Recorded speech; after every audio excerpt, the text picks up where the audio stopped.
Hi, friends. I'm your old pal, Papa Dale. I'm a retired pastor, teacher, theologian, and professor with over 50 years of service to the Lord Jesus Christ. My name is Dale Warren, and professionally I'm known in my writing, teaching, and lectures as D.A. Warren. But my friends just call me Papa Dale, so please just call me Papa Dale. You can see the details of my personal testimony, family history, education, and ministry experience on other videos on this playlist. So for now, let's get right into the topic of the day. So what is the topic of the day? It is the Genesis Analytic Lecture. So this is the JHI Jan Hus Institute Bachelor of Arts in Biblical Literature lecture on Genesis Analytics. And so here we go. The Bachelor of Arts in Biblical Literature degree is challenging. It attempts to develop in the student's mind recognition of the difference between a literal meaning or a literary one. Students need to know these analytical points and literary devices so well that they can be recognized as they read and study Scripture.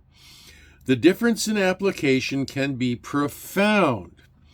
How many misinformed zealots in history have actually cut off their hand as Jesus spoke of doing in Matthew 5, verse 30? Tragically, they didn't realize the literary device of hyperbole. And so let's look at the book of Genesis. Is the first book of the Bible, and it lays the foundational narrative for the entire biblical story. It encompasses the creation of the world, the early history of humanity, and the beginnings of the nation of Israel. With its rich tapestry of stories, genealogies, and divine promises, Genesis is central to understanding the themes and doctrines that run all the way throughout the Bible. This article delves into Genesis through its use of Hebrew idioms, analytical points, and literary devices, offering insights into its profound theological and historical differences. So, to appreciate Genesis fully, it's essential to understand several key Hebrew idioms that reflect its cultural and theological context. So there are 6 of them that we've identified. This is not an exhaustive list. There are likely more, many more, but these are examples that should help you learn about this concept so that you can pay attention for it as you read and study Scripture. The first Hebrew idiom is the breath of life, and it is seen in Genesis 2, verse 7. This idiom refers to God's giving life to humanity, emphasizing the divine origin of human existence. The second Hebrew idiom is to walk with God. We can see this in Genesis 5:24, and this signifies living in close and obedient relationship with God, as seen in the life of Enoch, not just going for a walk. And so Hebrew idiom number 3, to lift up one's eyes. See Genesis 13, verse 10. Now this idiom indicates looking with hope or vision, often implying divine guidance or promise. Hebrew idiom number 4, to bury one's dead. See Genesis 23, verse 4. This Hebrew idiom refers to the cultural practice of securing a burial place, reflecting the importance of land and legacy. And then there is Hebrew idiom number 5, a well of water. You can see this in Genesis 21, verse 19. And a well of water symbolizes provision and sustenance, often associated with God's care and blessing. Hebrew idiom number 6, the seed of the woman, and this is seen in Genesis chapter 3, verse 15. And it refers to the promised offspring who will defeat evil, and it's a key messianic prophecy. These idioms offer valuable insights into the theological and cultural dimensions of Genesis, highlighting themes of life, relationship with God, vision, legacy, provision, and messianic promise. And so Genesis can also be analyzed through various literary and thematic lenses to uncover its deeper meanings and its structural elements. Here are the key analytical points that provide a framework for understanding the book. Analytical point number 1, narrative literature. Genesis is rich in narrative literature, telling the stories of key figures such as Adam, Noah, Abraham, Isaac, Jacob, and Joseph.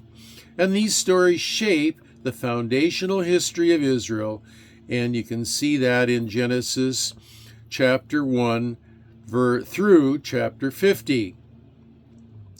And the key analytical point number 2 is covenant literature. And Genesis outlines several covenants, including the covenant with Noah in Genesis 9, verses 8 through 17, and the Abrahamic covenant in Genesis 12, verses 1 through 3, and chapter 15, verses 1 through 21. These covenants establish God's promises and expectations. And then there is analytical point number 3, and this is typology literature. Genesis contains typological elements where figures and events prefigure future realities, such as the sacrificial offering of Isaac in Genesis 22 that symbolizes the future sacrifice of Christ. And so Genesis employs narrative, covenant, and typological literature to lay the groundwork for understanding. Genesis employs narrative, covenant, and typological literature to lay the groundwork for understanding God's relationship with humanity and Israel. Its stories and covenants are central to the theological framework of the Bible. And then there are literary devices that we need to pay attention to as well. Genesis uses various literary devices to convey its meanings and its messages with depth and clarity. These devices enhance the narrative and thematic impact of the book. And the first, what are we looking at? I forgot. Oh, literary devices. I got lost in my reading there. Okay, so the first literary device that we look at imagery. Vivid imagery. This is not a real professional production, okay? This is just old Papa Dale here. And so, literary devices. Number 1 literary device that we look at is imagery. And the vivid imagery is used throughout Genesis to depict scenes and convey deeper meanings, such as the Garden of Eden. And you can see that in Genesis 2, verse 8, and a coat of many colors you can see in Genesis 37, verse 3. And so vivid imagery is used to portray those things. Then there's also the literary device of metaphor. Metaphors in Genesis, such as comparing God's promises to the number of stars in the sky. See Genesis 15:5. This illustrates abstract concepts through concrete imagery. Then we have literary device number 3, synonymous parallelism. This device is employed to emphasize key ideas such as in the description of God's creation of humanity.